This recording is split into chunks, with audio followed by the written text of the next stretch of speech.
Então, vamos ao papo.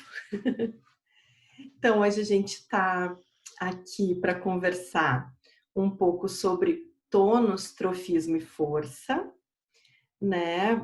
Uma conversa que nasce a partir de uma demanda que surgiu em sala de aula.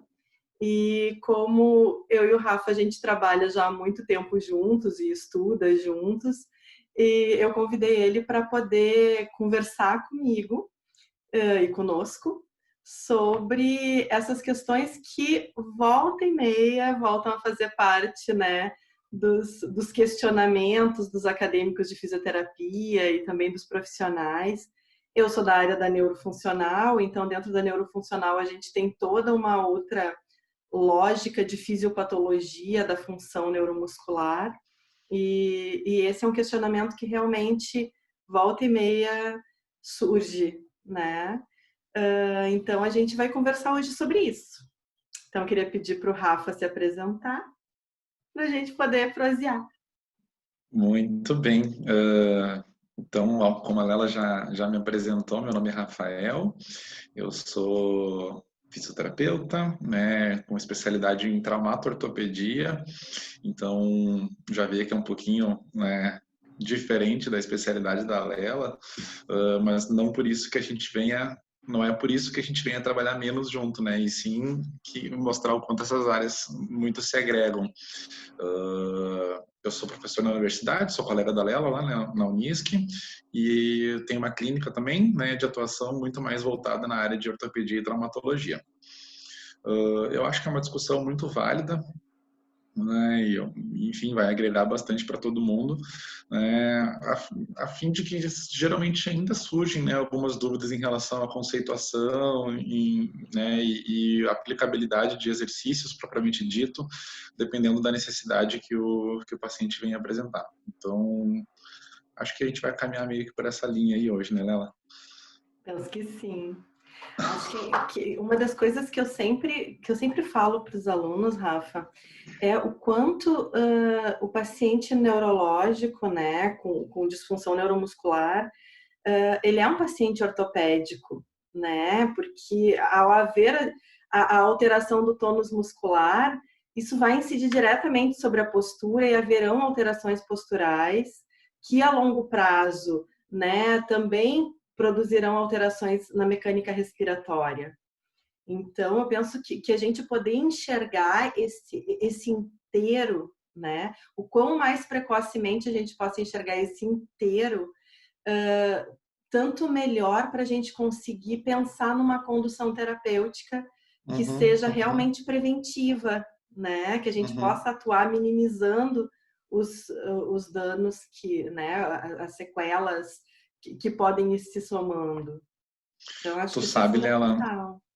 que uma coisa que eu até converso com alguns alunos, tu pode até dizer que eu estou errado, mas tem alguns casos que eles apresentam para mim, às vezes, sobre algum caso específico da neuro, alguma síndrome que seja um pouco mais desconhecida, e eu falo assim, ó, tu foi avaliar um paciente sem conseguir fazer uma consulta prévia sobre essa síndrome, avalia a função, tu vai avaliar a função motora, tu vai avaliar a função muscular, tu vai avaliar a função respiratória, né, tu consegue ter um monte enfim, uh, coisas para avaliar e identificar, e que, na verdade, tu mesma sempre me disse, né, que na neuro nada é certo, nada é, tem esse diagnóstico, ela vai ter esse resultado ou esse, né, essa função específica. Então, a função acho que é o principal para ser avaliado e ser tratado, né?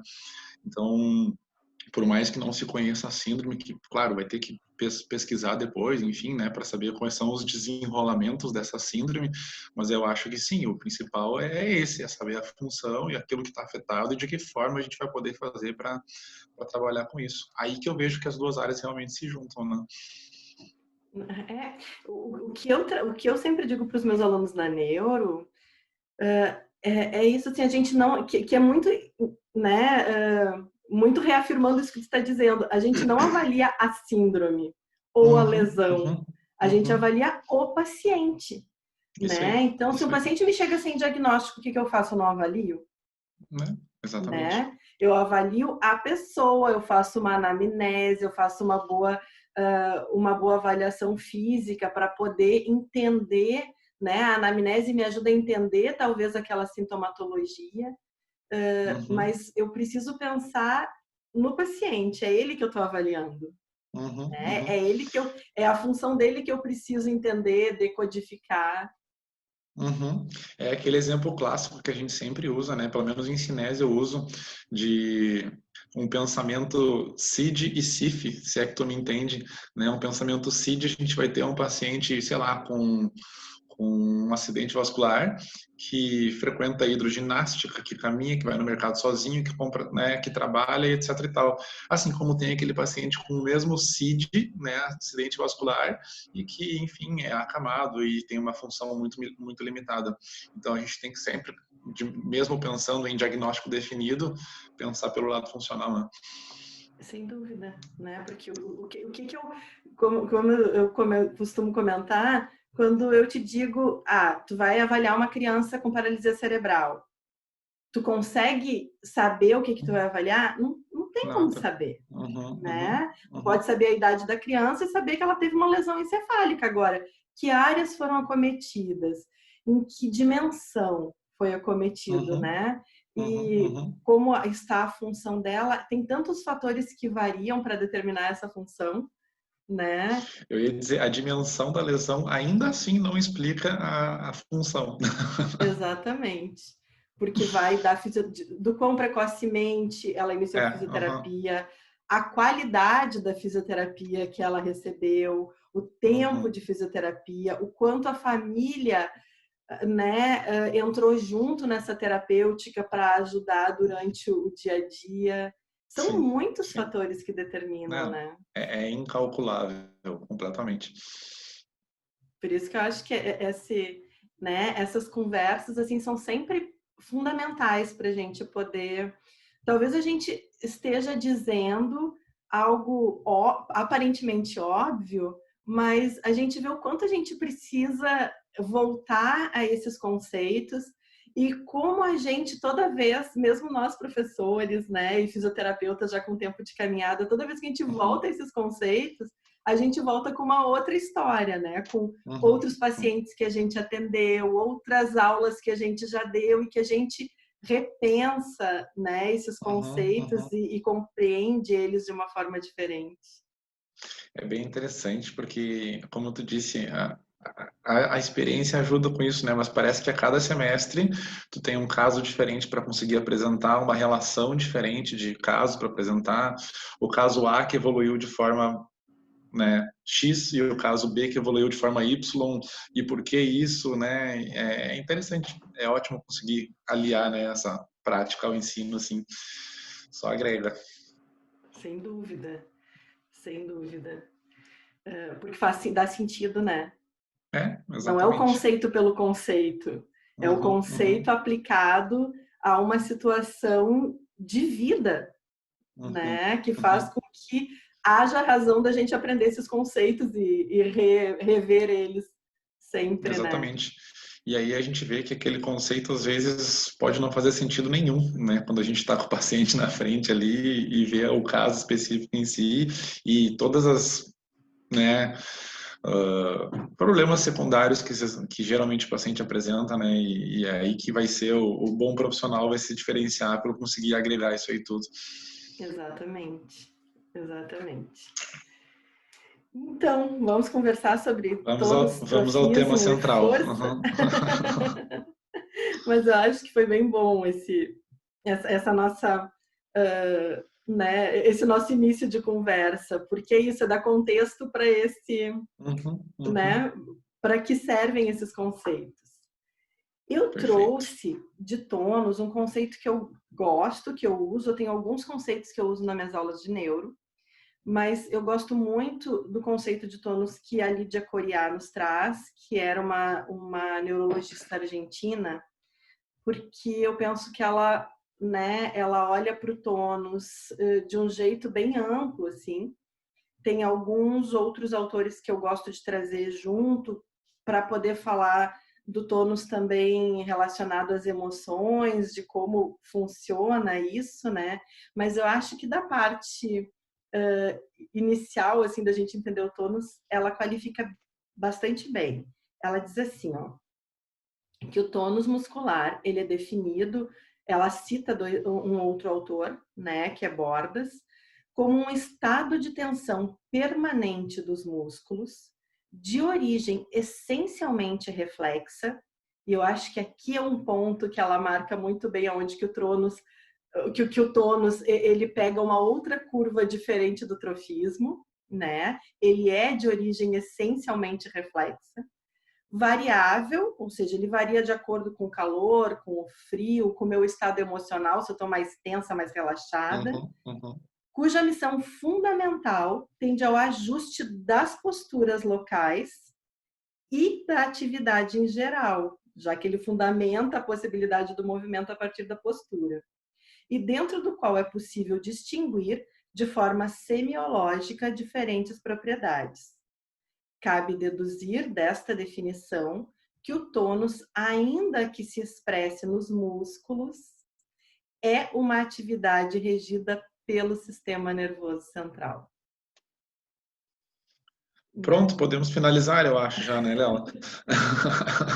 É um parágrafozinho, mas ela diz tanto que eu posso ficar uma aula inteira com os alunos falando de tônus, só a partir dessa definição que ela traz. Né?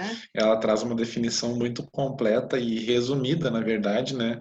Sendo que praticamente cada palavrinha que ela traz, tu consegue abrir uma árvore de conhecimento em cima de cada coisa.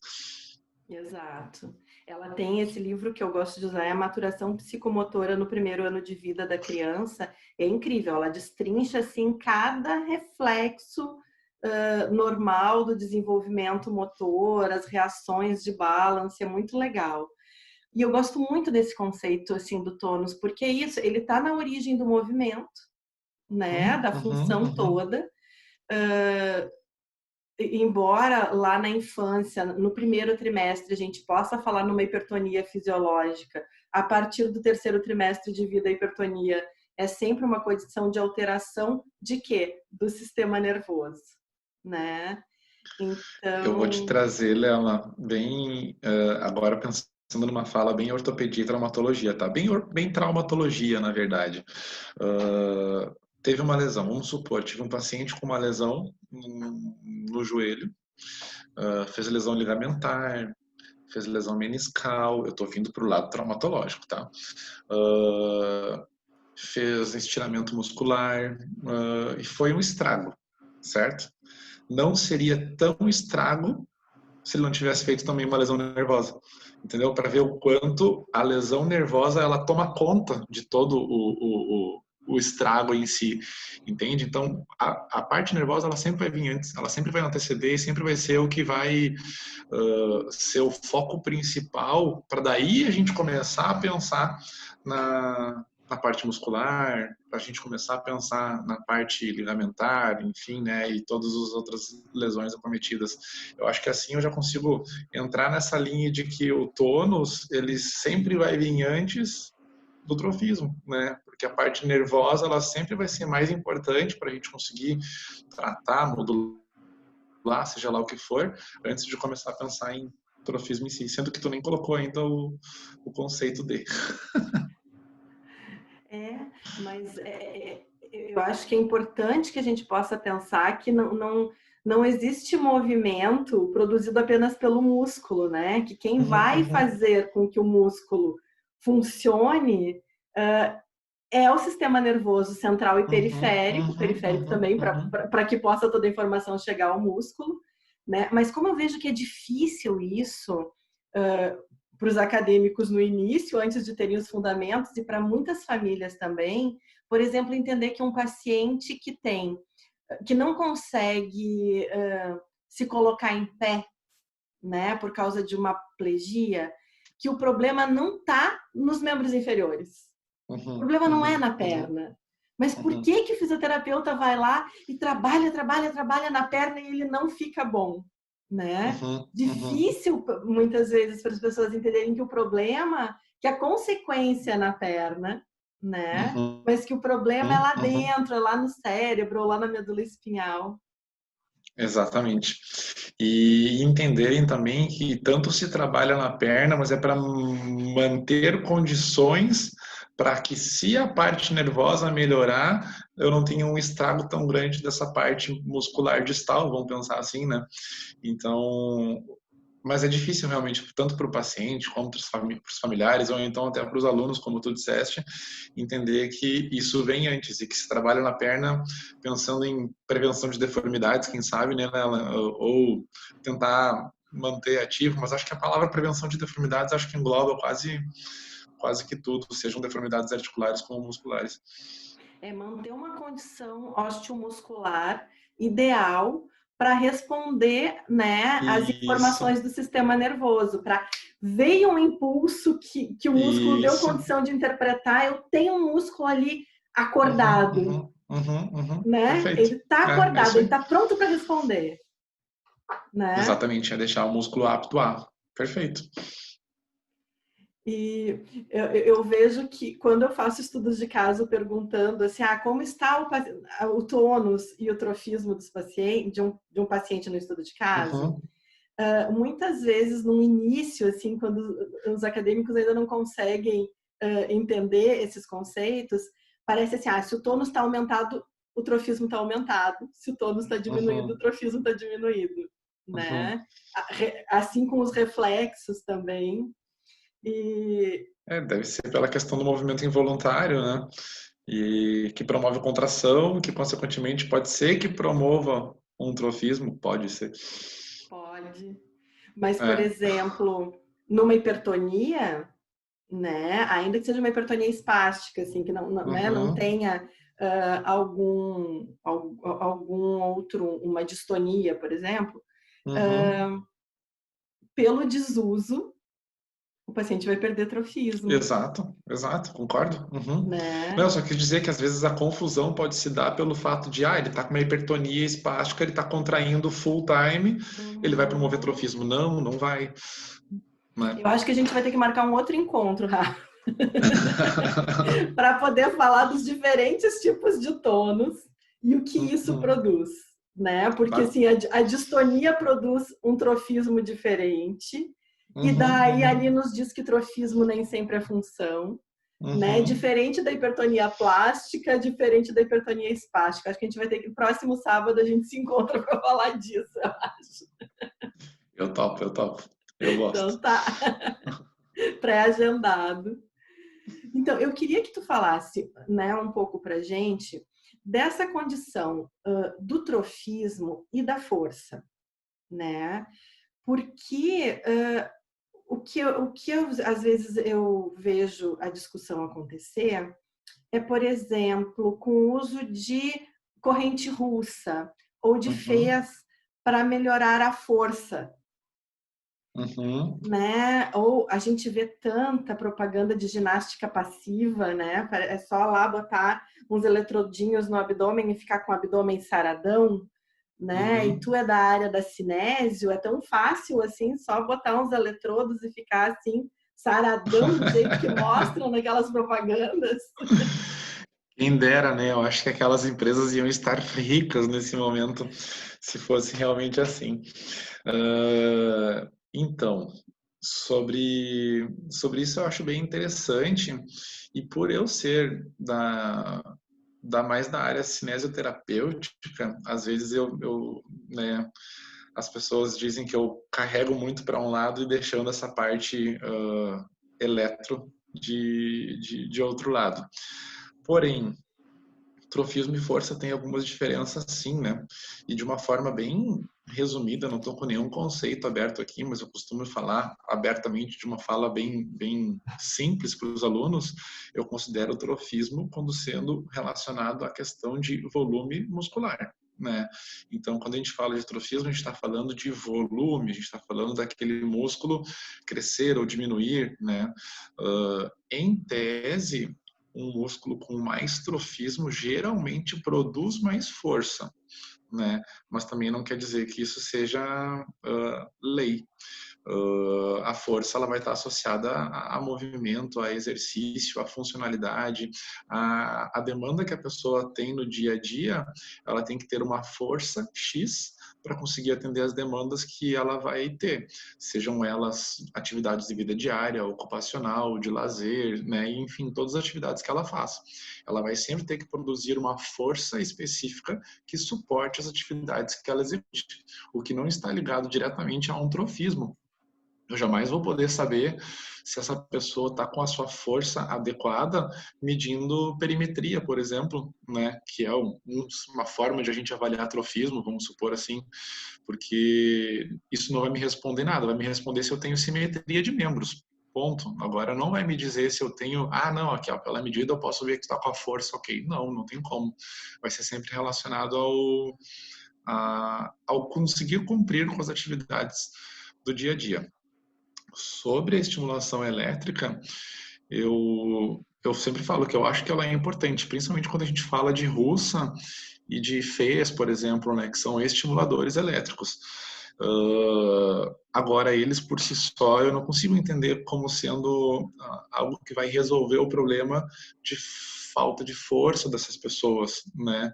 Eu acho que, e pelo menos sempre que eu utilizei esses equipamentos, eles sempre foram associados ao movimento e associados ao exercício, ou pelo menos associados ao estímulo. Se a pessoa não tem contração, né?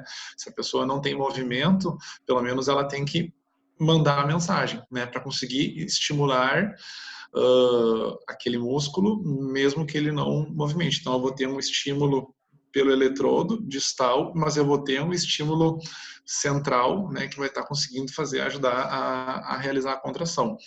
Para mim, só o estímulo distal vai ser algo relacionado à sensibilidade local, né, e não algo que seja relacionado a assim só aplicar lá e conseguir a partir disso conseguir ganhos, né. Não sei se era mais ou menos por esse lado que tu queria que eu fosse. Não, perfeito. E tu trouxe essa questão da perimetria que eu acho que ajuda a pensar, né? E daí, quando tu traz essa questão de que é importante que a pessoa né, tenha a intenção do movimento voluntário, ainda que ele não seja possível, né? Mas que o eletrodo está lá dando a informação, mas o sistema nervoso também está, né, mandando uma informação. Eu acho que isso diz uma coisa bem importante, assim, dentro da fisioterapia, que é o quanto esse é um momento, quando esse recurso é utilizado, que o fisioterapeuta tem que estar dando comando verbal também, né? Que a gente não pode ficar ali só falando né, de amenidades com o paciente, que é um momento de dar o comando verbal para que o sistema nervoso consiga processar a informação e mandar as referências que são necessárias. Né? Afinal de contas, a gente está falando de estímulo nervoso, né? Então, o estímulo nervoso não pode se dar só de uma forma distal lá. Eu tenho que conseguir agregar o máximo de estímulos possíveis para conseguir que essas pontas todas consigam, de uma certa forma, se unir internamente, né? E fazer com que o estímulo seja realmente completo. Assim como eu falo para os pacientes, quando eles estão realizando, de repente, um estímulo distal, como a gente estava usando de exemplo, ele não pode estar ouvindo um rádio, ele não pode estar olhando uma TV, ele não pode estar mexendo no celular, né? Ele tem que estar concentradíssimo total naquilo que ele está fazendo para conseguir mandar o máximo de estímulo. E é interessante, até falando de lesão de nervo periférico, que os pacientes muitas vezes dizem que chega a cansar a cabeça, chega a sentir dor de cabeça, chega a sentir um cansaço de fazer força para um membro que não está respondendo em forma de movimento para ele, vamos dizer assim, né? Mas é interessante. E aí tu vê que realmente o exercício ele foi bem feito, né? Ele foi bem realizado. Eu acho que na lesão de nervo periférico isso é mais intenso ainda, porque isso, lá no sistema nervoso central, tá tudo íntegro. A resposta, a informação, ela só não chega, mas ela sai, né? Exato. Então, eles têm condição realmente de pensar, de projetar, né? Então, e cansa, né? Porque tu tá mandando a mesma informação, ainda que o músculo não consiga executar a contração, tu tá mandando toda a informação, o gasto energético tá acontecendo, né? Mas, enfim, se a gente for trazer essa conversa para nível de sistema nervoso central, aquilo que eu te falei antes, para mim a neuro vem primeiro. Não adianta eu querer, no meu ponto de vista, né, Lela? Eu acho que pode ser que tenham estudiosos e pessoas que possam ver isso de outra forma, e eu super respeito, mas no meu ponto de vista, a gente tem que primeiro conseguir controlar essa parte de tônus, né? Isso tem que estar muito bem desenhado primeiro, para a gente poder, depois disso, começar em algum tipo de estímulo distal, né, ou proximal, não sei, algum estímulo elétrico, né, para ajudar num ganho possível de força e trofismo. Mas eu acho que antes disso vem a questão de movimento voluntário, a questão de conseguir executar ou tentar executar, né, de forma voluntária, sem que tenha um tônus atrapalhando, literalmente. Sem dúvida. Pensando dentro dessa perspectiva, a modulação de tônus vem primeiro. Claro. Uhum, Né? uhum.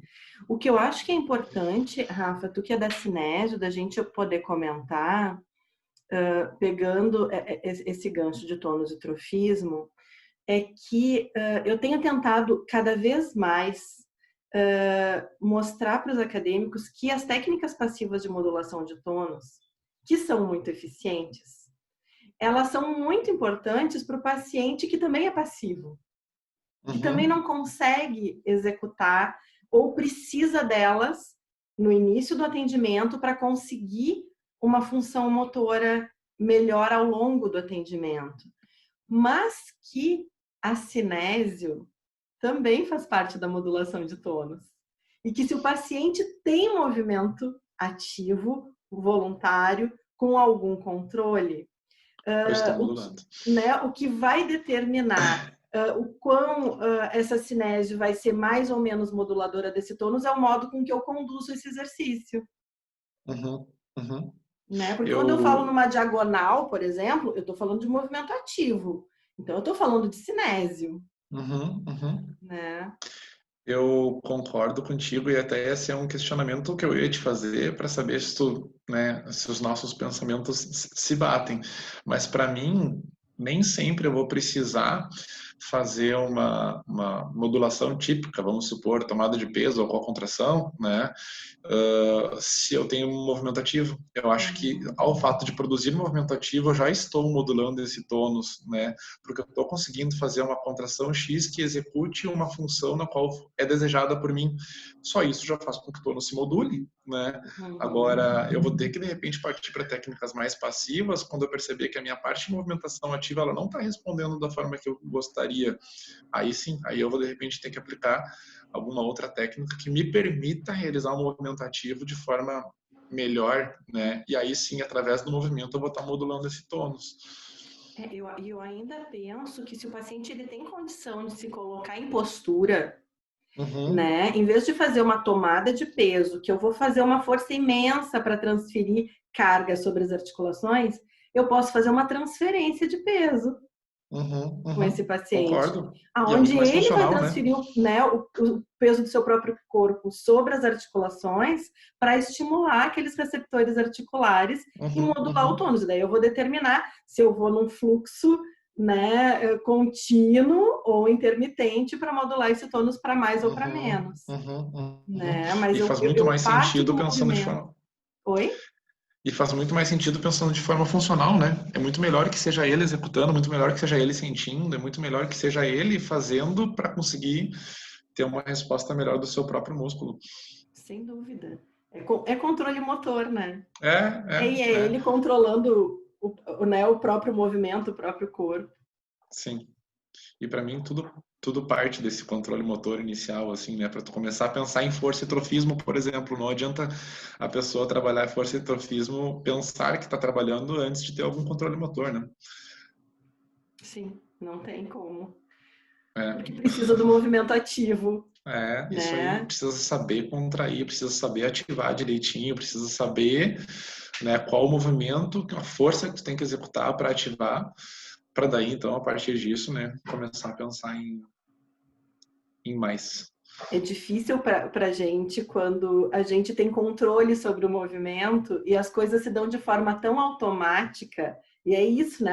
É automático. Mas a gente já aprendeu isso lá atrás, a gente não nasceu com esses movimentos. A gente não nasceu uhum. sabendo sentar, a gente não nasceu Claro que não. sabendo ficar em pé, sabendo caminhar. A gente levou muito tempo para aprender e mais Uhum. tempo ainda para automatizar, né? Concordo. E Uhum. agora é tudo tão automático para a gente que é difícil, às vezes, pensar na lógica de quando há um dano, de que o automatismo não existe mais e a gente tem que criar Uhum. esse Uhum. movimento de Uhum. novo. E é treinar algo que teoricamente já era automático, né? Isso aí fica, às vezes, na cabeça do paciente mais difícil ainda de se pensar. E tipo, poxa, estou voltando a fazer, né, um aprendizado motor que antes já era tão, né? E sim, mas é eu conseguir saber o quão importante isso é, né? Eu acho que vai da função do fisioterapeuta também conseguir expor o quanto é importante isso, o quanto não depende somente, de repente, daquela hora de atendimento fisioterapêutico e de sim ter mais e mais e mais estímulos durante o dia e treinos e etc. E quanto mais melhor, quanto mais vezes melhor, né? Então, quanto mais vezes concentrado, quanto mais vezes ativando, eu acho que traz resultados melhores, né? Eu acho que essa tua última fala é fundamental. É quanto mais vezes concentrado, Com né, qualidade. Uhum. presente no movimento, não é um estímulo, né? Quando eu falo de estimulação sensorial ou motora, não é quanto mais melhor, é quanto mais e com mais qualidade, melhor, Uhum. Uhum. né? Uhum. E isso dependendo de cada contexto também, né? Mas Com certeza. não é um fazer por fazer, não é ficar lá fazendo um movimento mecânico, Não né? funciona. Uhum. É, isso a gente comenta bastante também dentro da área da ortopedia e traumatologia, e já teve gente que eu fiz, sei lá, meia sessão de físio e já disse, ó, deu, vai embora, né? Que aquilo que era pra gente conquistar agora, já conquistamos, e a partir de agora vai ser só chover no molhado. Então, é preferível que essa pessoa vá embora e retorne, nem que fosse seja no turno seguinte, né? Para conseguir seguir aquela outra metade lá com o músculo, ou enfim, o corpo todo, né? Que já está mais preparado para o estímulo que vai receber. Mas sim, eu acho que não adianta querer o menos é mais às vezes, né? Só que mais vezes parcelado. Exato, exato. Fazendo as homeopáticas, Exatamente, né? exatamente. Eu acho que esse menos é Concordo. mais é fundamental, assim, em Uhum. muitos momentos. Até porque os pacientes, É. muitas vezes, eles têm essa coisa do mais, né? Do Uhum. vamos fazer, porque daí eu vou melhorar. Eu acho que é a coisa Uhum. do quanto mais melhor, a lógica do se ar de cura, Uhum. né? Uhum. Não, nem tudo Isso que dá ar para de ver. cura. É uma forma prática de exemplificar flexibilidade, né? A pessoa acha que quanto mais eu rasgar aquele músculo alongando lá, eu vou ganhar aquela flexibilidade em um alongamento só. E não, né? Não, não vai ser. Isso aí tem algo que tem que ser trabalhado muito aos poucos. Eu tenho que respeitar a dor que o músculo está me dizendo, eu tenho que, né? E assim vai. É, prática e treino. Exatamente. Ai, Rafa, queria muito te agradecer por esse papo. Que Eu seja o que primeiro de agradeço o convite. muitos. Fico à disposição sempre. Que bom, eu sei. Um A gente sábado de tem. manhã que começou com uma conversa muito boa. Sim, porque esse papo está sendo gravado num sábado de manhã ensolarado, né? Que foi o horário que a gente conseguiu, ainda que em plena quarentena, organizar nossos horários. Mas eu fico super feliz, porque assim, eu e o Rafa, a gente tem, né, uma amizade longa.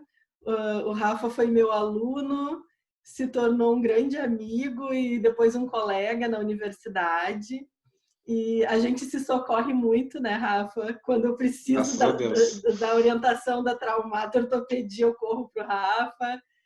E E a vice-versa. gente dialoga muito. Eu acho que isso é fundamental também, né? Para a gente saber que a gente é generalista, mas temos as nossas especificidades e que a gente pode, e o quão é bom a gente ter um colega para trocar ideia, né? Como agrega, como acrescenta, né, Léo? Então, me faz lembrar dos nossos períodos de supervisão de estágio conjunta, né? O quanto um se remete ao outro, dependendo do caso que aparecer, e o quanto cada um de nós cresce, né? como profissional a partir dessas discussões. Eu acho ótimo te ter do lado. Eu também.